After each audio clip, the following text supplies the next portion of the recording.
اخروٹ کا استعمال. اخروٹ جو ہے وہ ڈرائی فروٹس کے اندر بہت زیادہ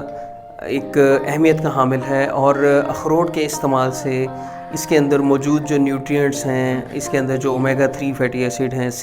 اومیگا 6 فیٹی ایسڈ ہیں، ان کے استعمال سے آپ کے جو سپرم ہیں ان کی موٹیلیٹی میں بھی فائدہ ہوتا ہے، اور اس کے جو کاؤنٹ ہے سپرم کی وہ بھی امپروو ہوتی ہے. تو اخروٹ کا استعمال بہت زیادہ مفید ثابت ہوتا ہے. 10ویں نمبر پر جو چیز ہے وہ بہت ہی زیادہ ریگولرلی استعمال ہوئے جانے والی روزمرہ کی ایک آئٹم ہے، وہ ہے انڈے کی زردی. انڈے کی زردی کے اندر اللہ تعالیٰ نے بہت زیادہ نیوٹرینٹس شامل کیے ہیں، اور انڈے کی زردی کے اندر آپ کو فولک ایسڈ ملتا ہے، آپ کو زنک ملتا ہے، کیلشیم ملتا ہے، وائٹامن کے ملتا ہے، وائٹامن B12 ملتا ہے، وائٹامن اے ملتا ہے، اور اسی طرح بہت سارے جو ہیں وہ نیوٹرینٹس شامل ہوتے ہیں. اس کے علاوہ اس کے اندر کولین شامل ہوتا ہے، جس کی وجہ سے پریگنینسی کے بعد جو بیبی ہے اس کے اندر برتھ ڈیفیکٹ جو ہوتے ہیں، خدا نخواستہ کوئی ایسی پیدائشی